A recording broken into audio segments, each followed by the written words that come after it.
This is Balance of Power with Joe Mathieu and Carol Massar, live from the Milken Global Conference. We're back at Milken, day 3 here on a special edition of Balance of Power on Bloomberg TV and radio. I'm Joe Mathieu, alongside Carol Massar here in Beverly Hills. Time's flying. It is flying. It's somehow already the second hour of his program, and we're glad you're with us here on Bloomberg with the voices that are driving the markets today and a range of guests here that are bringing us a lot of fascinating interviews, Carol, including our next one that's going to be taking a look at the markets here, rallying on news from the Middle East once again. Another record. We try to make sense of it because there's still a lot of uncertainty around the world. And, you know, we talked about the war in Russia and Ukraine. So, you know, there's a lot that are facing that's facing investors. But as we say, we kind of continue to see these markets grind higher. We do want to bring in a great voice when it comes to markets, well known to the Bloomberg audience. Seema Shah is with us, Principal Global Investors, Chief Global Strategist at Principal Asset Management. Welcome, welcome. You said you love Milken. I do. It's my favorite time of year. It's just so interesting, all the conversations that are going on. Well, we'll talk about that because you did a panel. There's a lot of enthusiasm out there. There is a lot of enthusiasm. And, you know, I came here and I thought that the geopolitical conflict could be weighing on people's minds. And although everyone acknowledges it and says that they think it could go on until, you know, even to next year, they're still really optimistic. And you're seeing that play out in all of the conversations. So I think seeing market at record highs, actually, it's very consistent with the dialogue that we're having here. Even as your principal well-being index shows a sharp rise in economic anxiety. How do we rationalize all of this, or are you going to tell me it's a K-shaped economy? It is actually a very K-shaped economy because that principal well-being index is really focused on small businesses. It surveys over 1,000 companies. And the real thing that we've been seeing, at least certainly over the last 2 years, is this feeling of pressure, cost pressures just building up and struggling with the amount of policy uncertainty. And then more recently, they are actually struggling with so many of the different factors, even oil prices. These are companies which are local businesses, but they're feeling that all of these global issues are weighing on them. But that is very different to what you're seeing from larger companies. So they're struggling with the navigation, and that is absolutely the K-shaped economy that we keep hearing about, which is struggles for some segments, but not an economic crisis because it doesn't hit that top level, that aggregate data. So it's basically, I'm stressed out, but I'm going shopping. That's how I read it, which I do. But no, you know, Seema, I do think about the K-shaped economy, and so many people come on and say the wealthy are doing well, the stock market's hitting record, the president highlights that as well, and yet there are a significant part of our population that is having a hard time. When does that economically start to hit?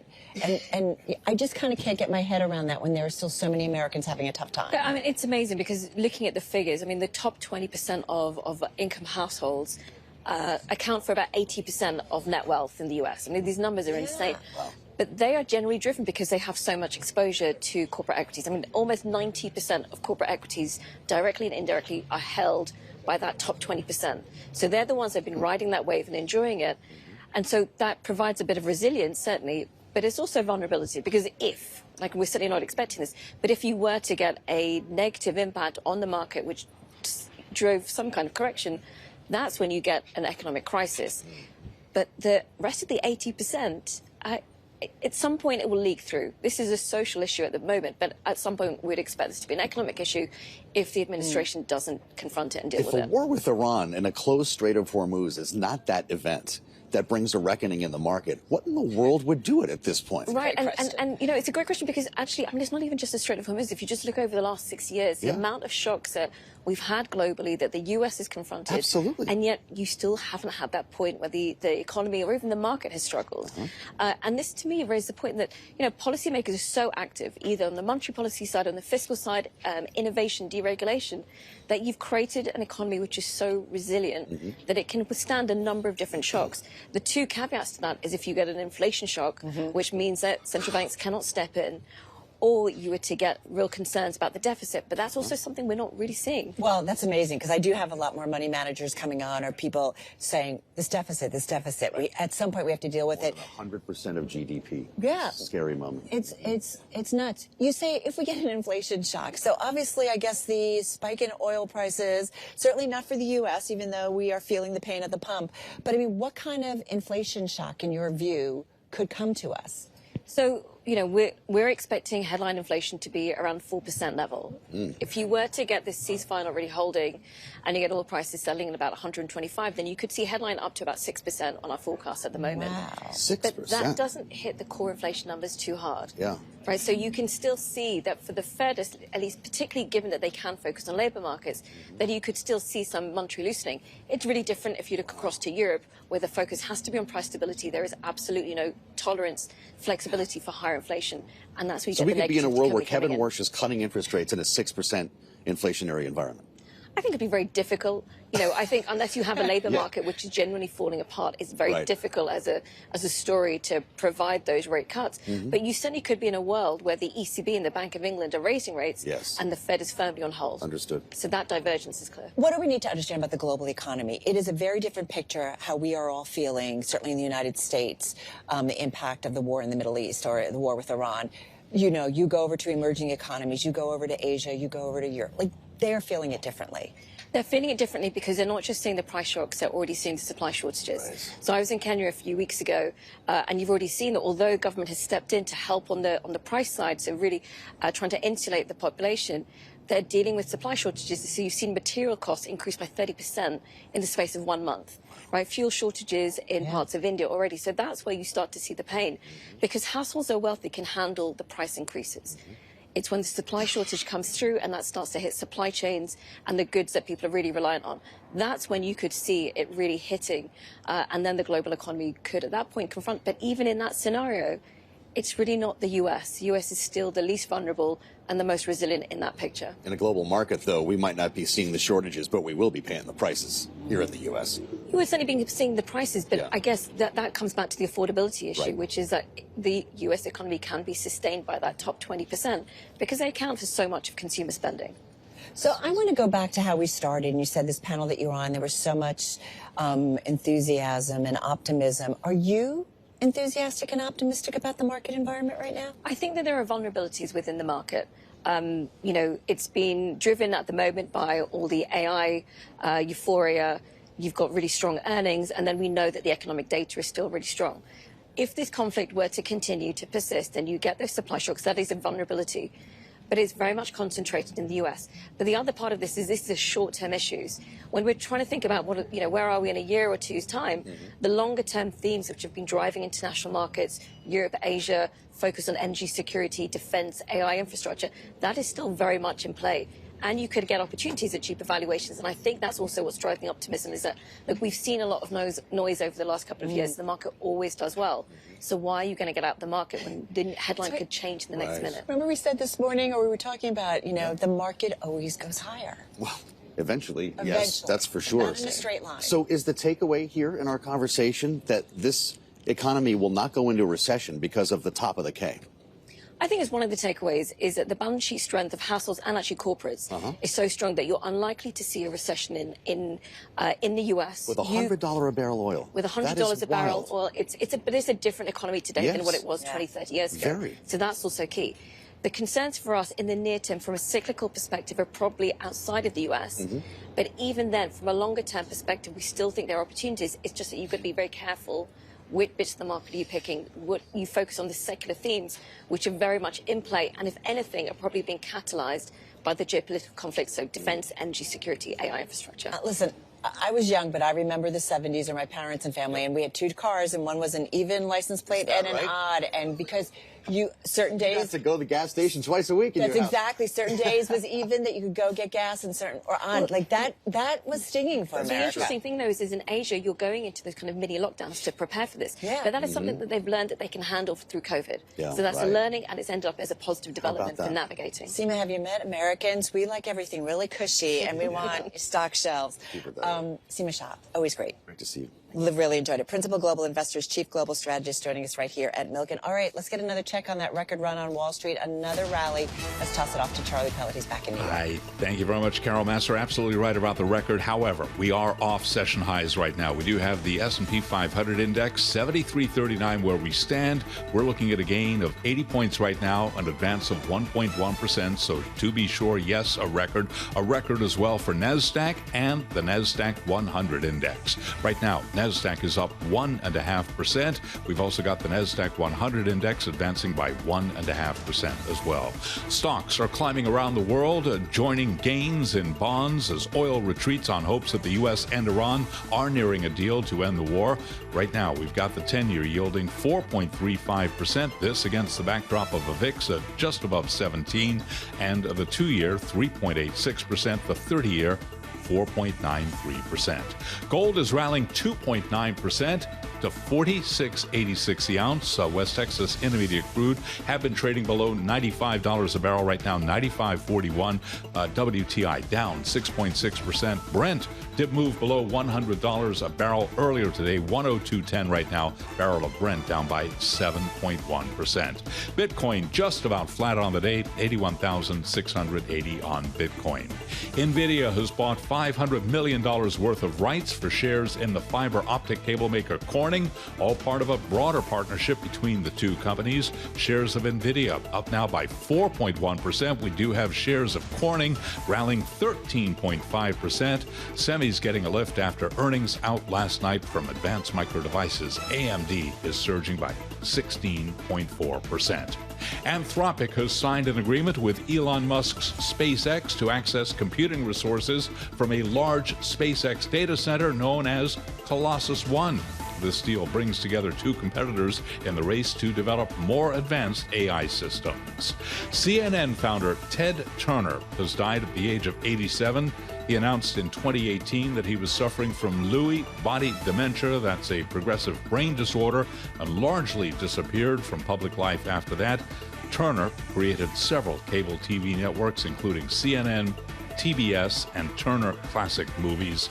Again, Ted Turner, dead at the age of 87. Recapping, stocks higher, S&P at a record up by 1.1%. Back we go to the Milken Conference in Beverly Hills. Once again, your hosts, here they are, Carol Massar and Joe Mathieu.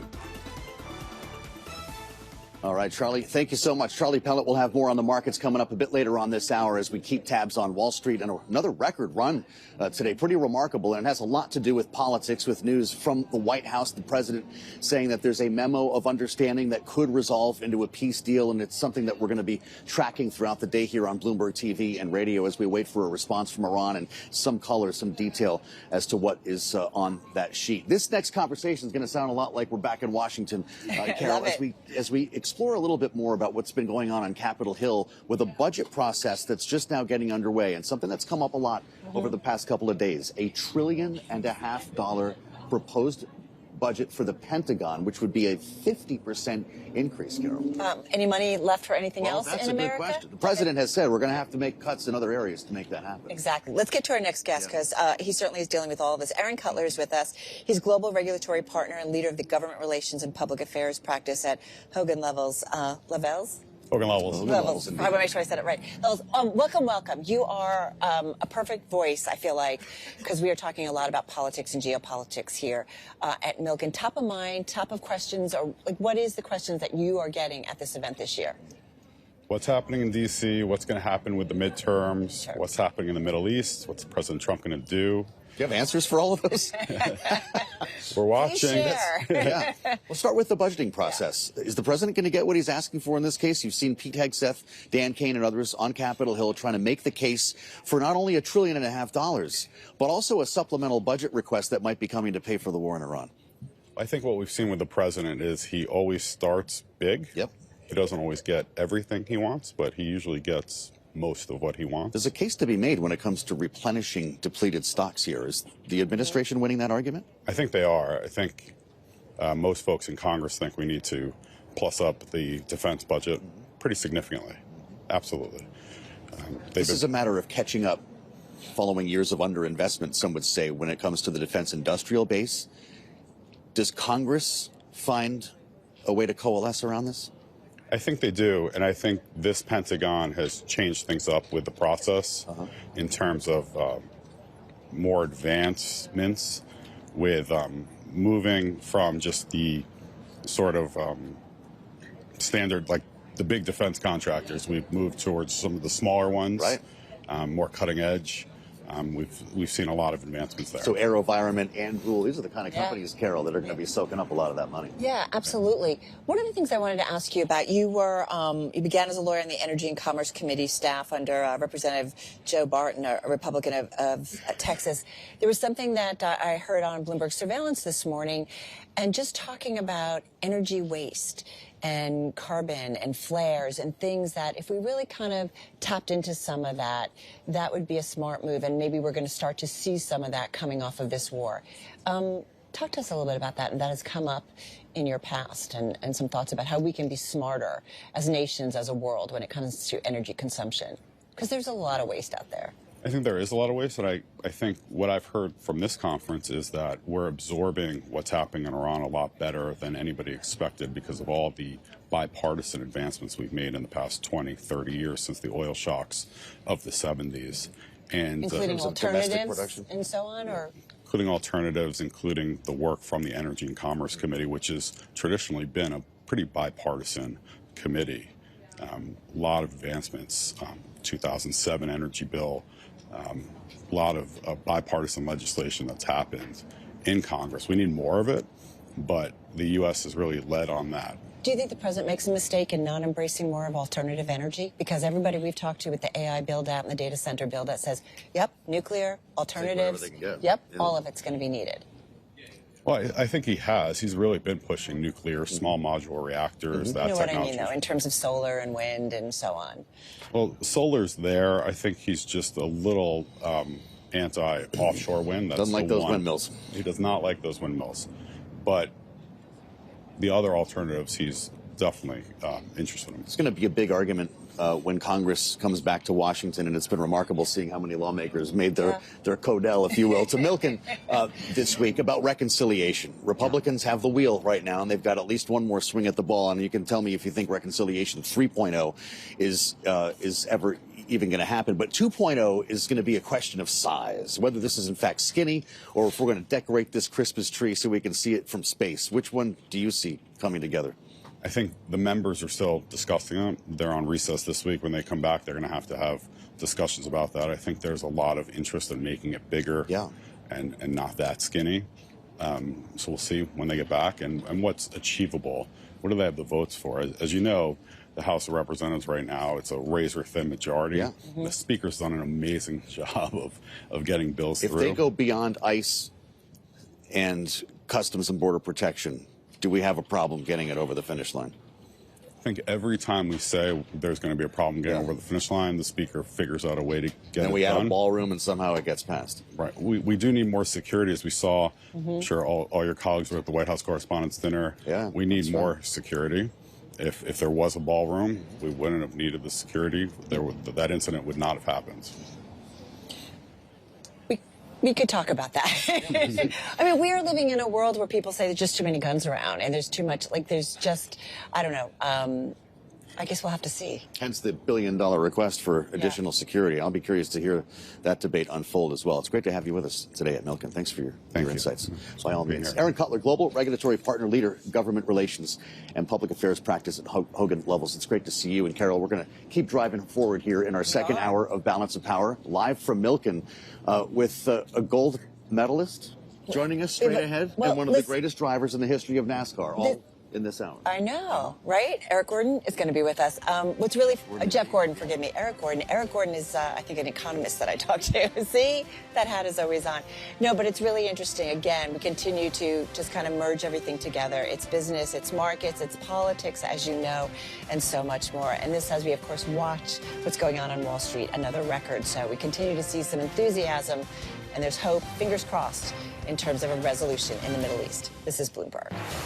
Yes, indeed, everybody. Day 3, Carol Massar, Joe Mathieu, live here at the Milken Institute Global Conference. And what I love about, and you're going to see when we get to this next guest, it's just the people that come here, big companies, mid-sized companies, small companies, public, not public, everybody in the financial markets, and it just gives you what I think is what we do here at Bloomberg so well, is snapshots of all walks of life. Yeah, it's a full representation of the economy. Yeah. It's not just billionaires walking around here. There are a lot of small businesses. We've had a lot of politicians, a lot of different corners of the markets that we never get a chance to explore. That's why we come all the way here. Yeah, I feel like it makes us all smarter. Yeah. Soren Bjorn is with us. He's CEO of Driscoll's. He joins us here on set. And I have to say, full transparency, I'm a big customer. I do like your berries. Thank you. Tell us about your business. You guys have been around for a while, seen different market cycles. Tell us about this cycle right now, because there's a lot coming out, all of you got. Yeah, there's a lot going on, right? So, and today we are sort of all over the world, right? We grow in 26 countries, we sell in 65 or 70 countries, and so we've seen big changes, right? Overnight, we lost our entire market in the Middle East, which is our highest paying market in the world. How much of that market was, how much of It's about $200 million of revenue a year, and it just literally went to zero, right? It literally went zero overnight, right? And the company's going to be a really big company, right? It's, as I said, it's everywhere. We are in $7-8 billion range now, and so and we're in a category where consumers want to be, right? Fresh, healthy, delicious, great tasting berries. It's at the forefront of a lot of trends, right? Whether it's GLP-1 drugs, overall health trends. Right. So there are a lot of good dynamics, right? But there are obviously quite a few challenges at the moment. When you're working in that many different countries, what does the president's tariff regime mean for your business? There's some impact. In this market is primarily blueberries from South America that have still a 15% tariff. Yep. Obviously, U.S. MCA review is almost due, right? So, and that's massive for us. Are you concerned about what that might become? I think we're going to be okay. I don't think does it stay right the way it is?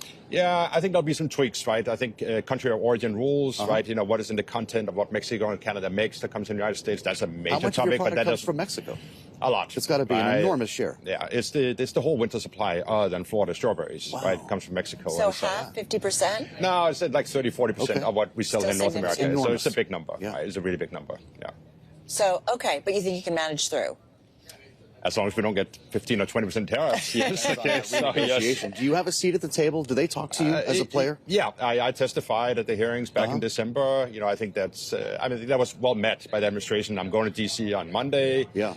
Have a meeting with the Trump administration. Really? And I think the signals we are getting are reasonably positive. And I think they have some targets that they're really going to go after, and that is not likely to impact us. So, any growing that goes on in the United States? Oh, yeah. California is still the biggest area for us worldwide, right? And that has its own challenges, as much as we can beleaguer tariffs and stuff like that, know. This is a difficult state to operate in, right? Lots of regulation, costs are way up. And you've got an immigration policy that's challenging your labor force. Are you able to fill all the jobs that you have right now? We are. Yeah, I think you said that as if you came pretty close to not doing so. Yes, because it's been very tenuous, right? And there has been, clearly fear in our communities about what's going on. But I think there is a realization inside the administration that if they start going after the farms, we are not going to have food in 2 weeks. Right. It's going to go really fast. The president does seem to make a carve out for agriculture in general. Is that true? I don't think that's the official policy. You need to hear that codified. Yeah, and that would be nice to hear that is for sure the way it is, right? So that would take some of the tension out of the system. Right.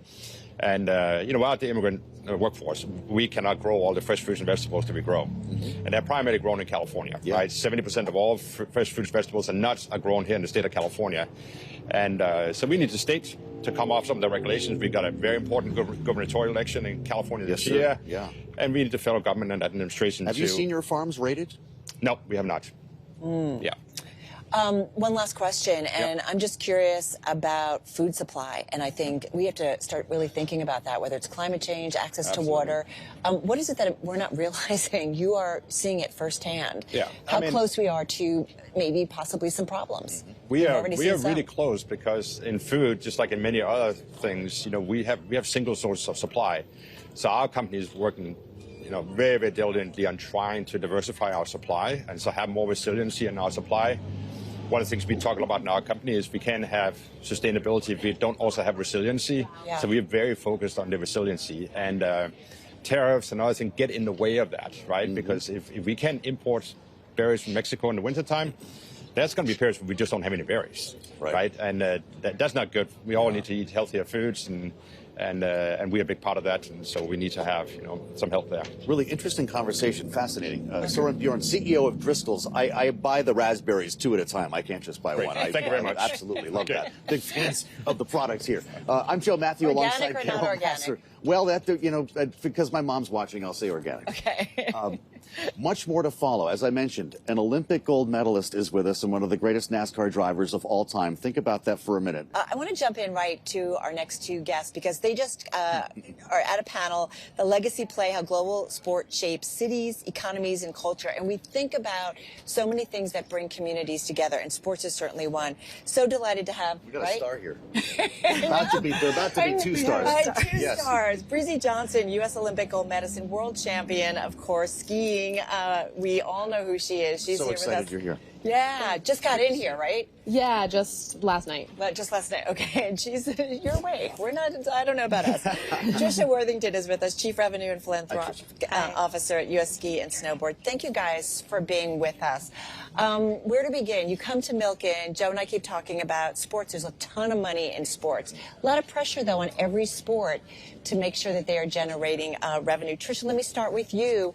Tell us what you guys are doing, how easy it is, how hard. You're all competing with for dollars, I should say. Absolutely. Yeah, we have two main avenues of revenue at U.S. Ski and Snowboard, and that is primarily private giving as well as corporate partnership. And both are really equally supporting these athletes. Everything we raise through those two avenues support their training, their traveling, their coaching, everything they need to get to the level that Breezy did in Italy.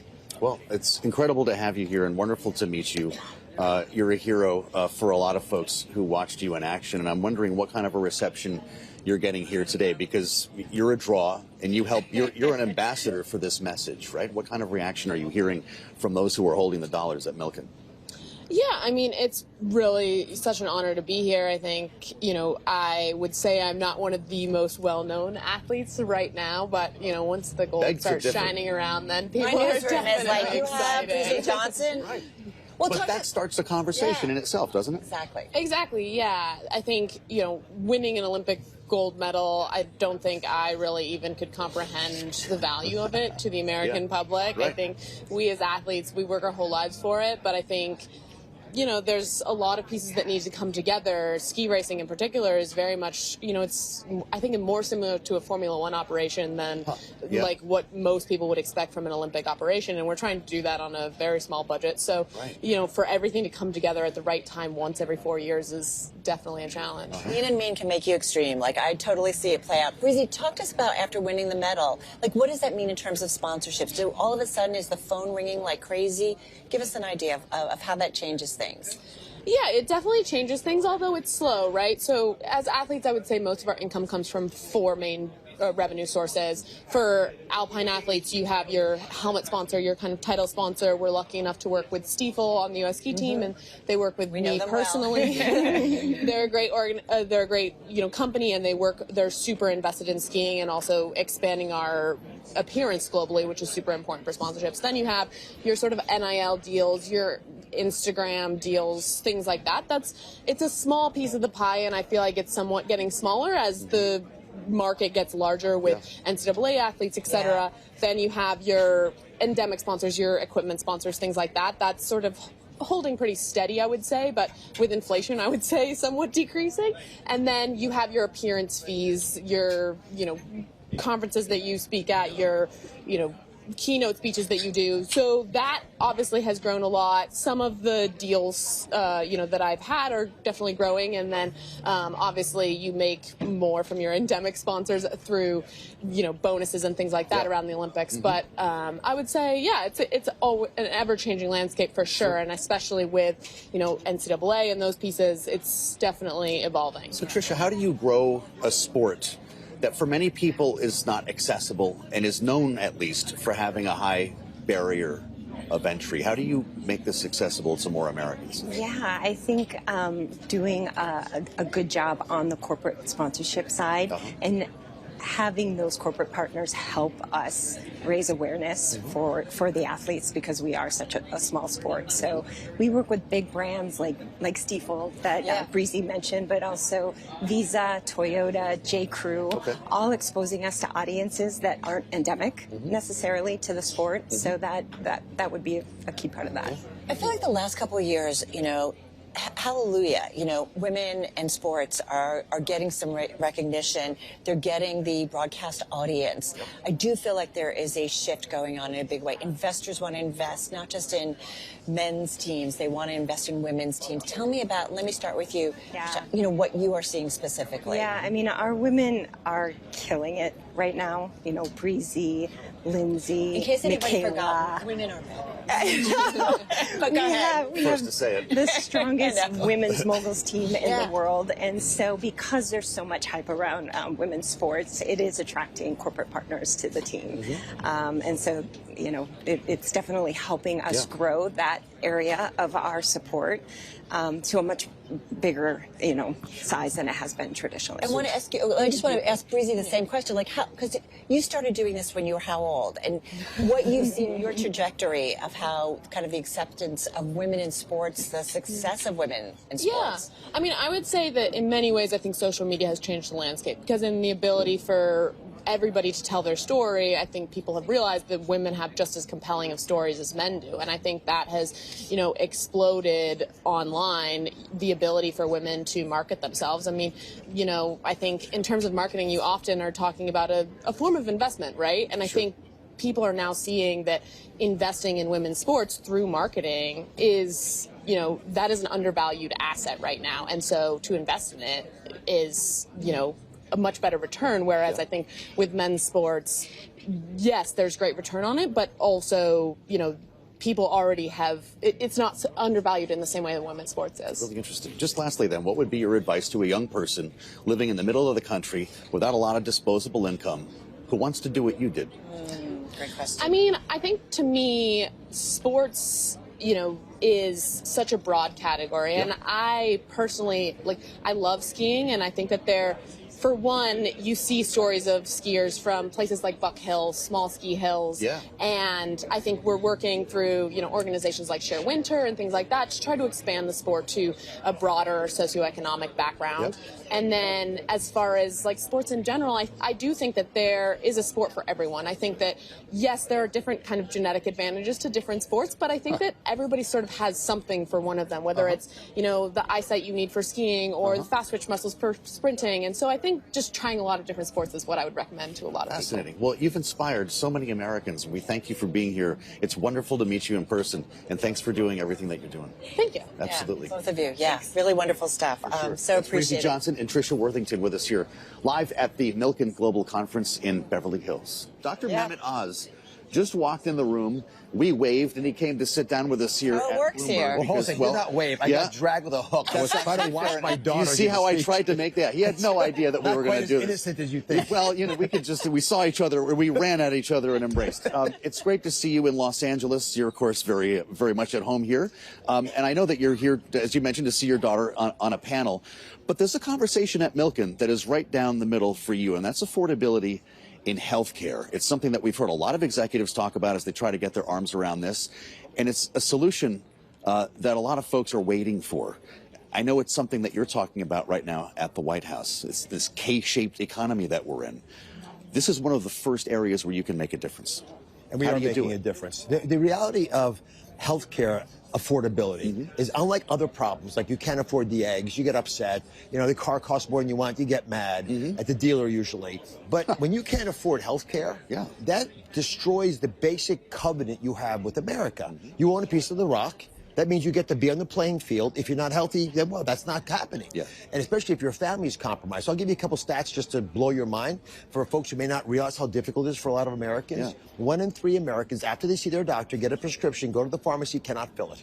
Wow. 1 in 3. Now, part of the reason for that is we pay 3 times more, at least we were, 3 times more for drugs made, even in this country, bottled here, than Europeans were paying for those exact same products. So some of the most common drugs we're using in America, like the weight loss drugs, the fertility drugs, basic drugs we use for fundamental recovery of health, unaffordable to many Americans. So this is why Trump RX, right? TrumpRx.gov, which, by the way, if you haven't heard of it, please, TrumpRx.gov. Before you buy a medication, at least check the price that's on TrumpRx.gov. Don't think of it like a discount site, although the prices are dramatically lower because they've been negotiated to be most favored nation pricing. But make sure that it's a transparency site for you. At least we demystify what drugs should cost you. And we are continuing to add drugs. We had an Oval Office event last week adding the 17th of the 17 drugs of the biggest of the 17 companies that the president wanted us to add. These are all the largest companies in the world, and so we're making huge progress there.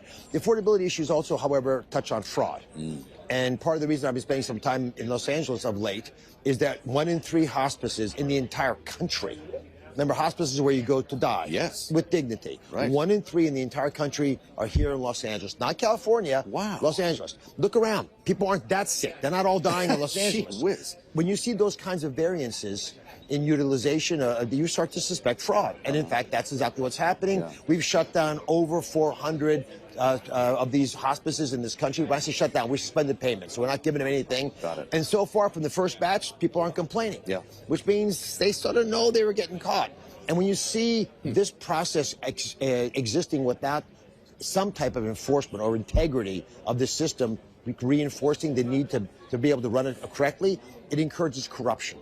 And so you see more and more doctors selling their souls, literally their licenses, to be able to falsely claim people are about to die. You see business folks. A quick story, guy made a fortune, again, using this hospice loophole in California, and he was building a massive house with all his money, and the guy who was the carpenter remarked that he was in the hospice business. Then the plumber overheard the conversation and said, hey, me too.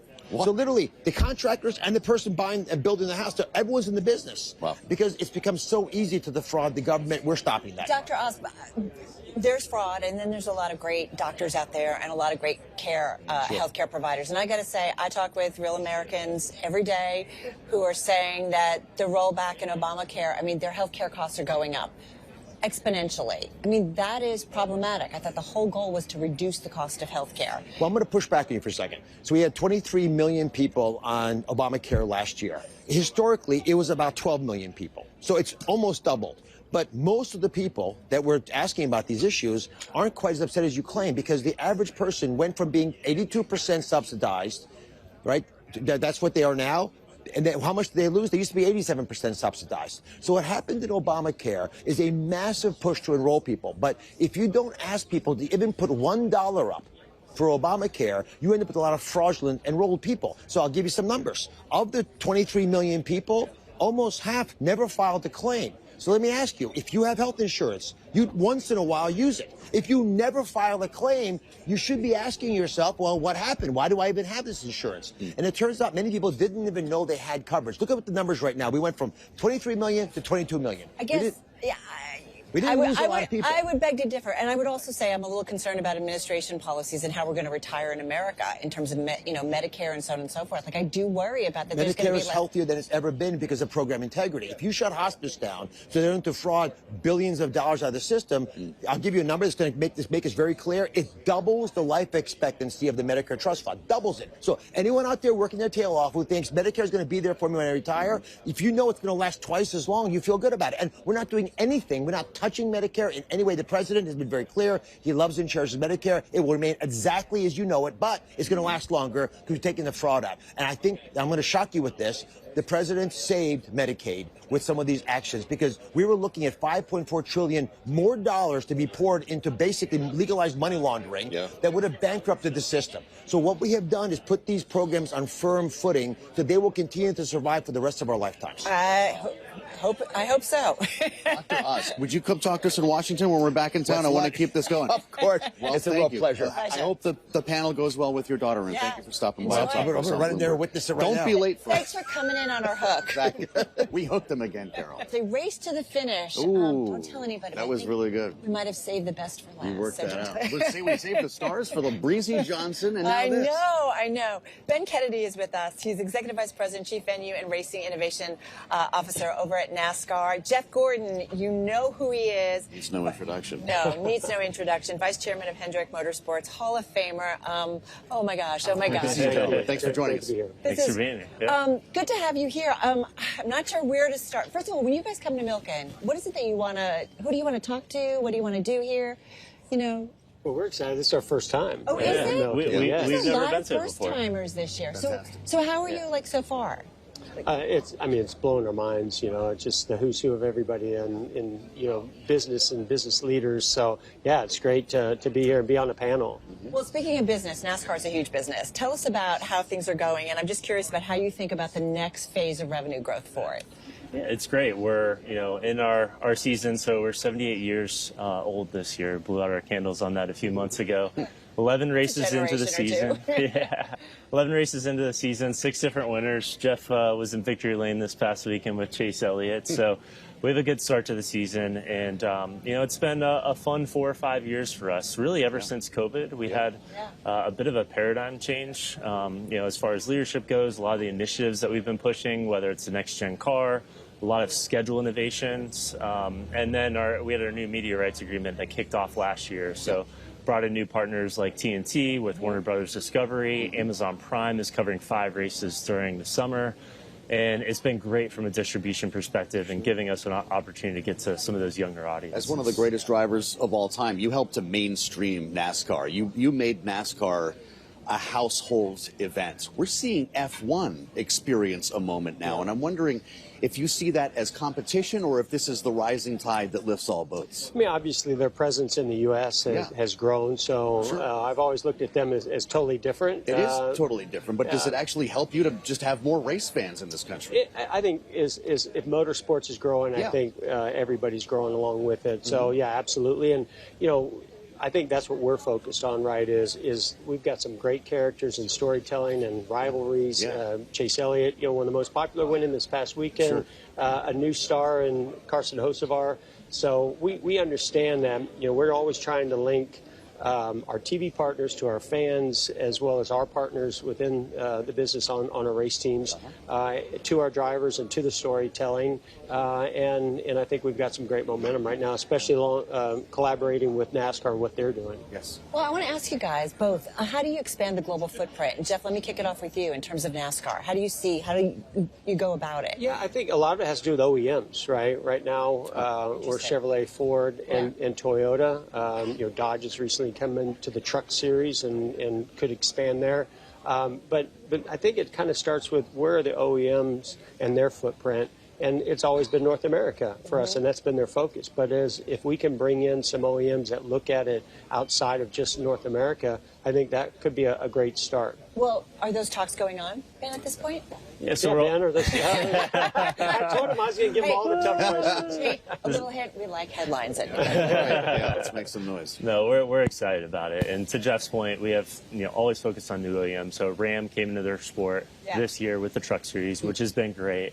And then Jeff and I have been talking about what does the future of NASCAR look like. So primarily a domestic sport. All of our races this year are in the United States. We had a race in Mexico City for the first time in our sports history last year, which was great on so many different levels. Have a lot of interest north of the border, and then we have interest abroad as well. We worked with Jeff and the Hendrick team on a Garage 56 car, so a car that went over to Le Mans a couple years ago. And I can tell you the fans there went nuts over it. So are the OEMs in Europe or anybody in Asia, are you talking to? Yeah, there's a handful. You should see his. He's eager to hear. There's a ton that we're talking to. So domestic and then international as well. And I think a lot of these different OEM brands, a lot of them are consolidating. A lot of them are working together now. So whether it is their flagship brand or one of the brands that live within their ecosystem, always having conversations. I just want to add to that, something NASCAR's done, and we have a next gen or Gen 7 car right now. We're able to go to stadiums. We were here at the Coliseum in Los Angeles competing. We're going to San Diego to a naval base. So now we're able to go to places even outside of the U.S. and put on a great event, either a street course, a stadium course, and I think that really opens up the door for more global opportunity. You mentioned Prime. Is that your exclusive streamer? Obviously, when you start looking to the future, the TNT deal is a big one, of course, but you need to have digital rights. At some point, people need to find you in different places. Where are you looking for streaming, and how big can that be for NASCAR? Yeah, so we created the Amazon Prime deal in our new media rights package, which takes us through 2031. So they have 5 races in the summer. Yep. They're actually going to kick off on Memorial Day weekend for the Coke 600. And it's been great for us so far. What I didn't actually realize about it is you're not beholden to any broadcast windows or TV windows. Right. So they can come on whenever they want, and they'll leave whenever they want. So they've been really intentional about creating pre-race shows, post-race shows. Is that an exclusive arrangement? Putting a lot of data into it for the Cup Series. Yes. Okay. Yeah, so they cover those 5 races, and then the promotion that they're able to bring as well. If you go to the Amazon app or Amazon.com on race day, you're literally one click away from watching Cup Series race. Very cool. It's great. Got to ask you about, Jeff, Michael Jordan. Yeah, Michael in the sport. Competing against Michael Jordan. Except for he's winning too much in typical Michael fashion. So what is it like having him? He's a massive celebrity. I don't even need to say that. His presence at the ownership level for NASCAR. Just got about 30 seconds. Well, he loves motorsports, right? Yeah. We've seen him in motorcycles. We've seen him around NASCAR races even before he became an owner. But I've never seen him as engaged as he is right now. Of course, they're having a lot of success. Daytona 500 win. Yeah. But as an owner, it's great to have Michael so engaged from an ownership. And I think it's only going to help the whole sport grow. Fantastic. Ben Kennedy, Jeff. No, I was just going to say, what I love to see about it is, and Jeff touched on this, is he is truly passionate about the sport. He is a fan. That's great. Comes to a lot of races. He grew up going to a lot of NASCAR events, so it's neat to see that come out of him. Thank you for helping us animate some of the great stories that are coming out of Milken here. This was fantastic. You said it was a race to the finish. A Hall of Famer. Right. Yeah, I think you guys won, actually. Jeff Gordon, Ben Kennedy, great to meet you both, and thank you for sharing your insights with us here on Bloomberg. Alongside the mayor of Milken, I'm Joe Mathieu. This has been a lot of fun. The gem of Washington. I don't know about that, but you're very The king of Washington? No, they already have one of those. Thanks to our team.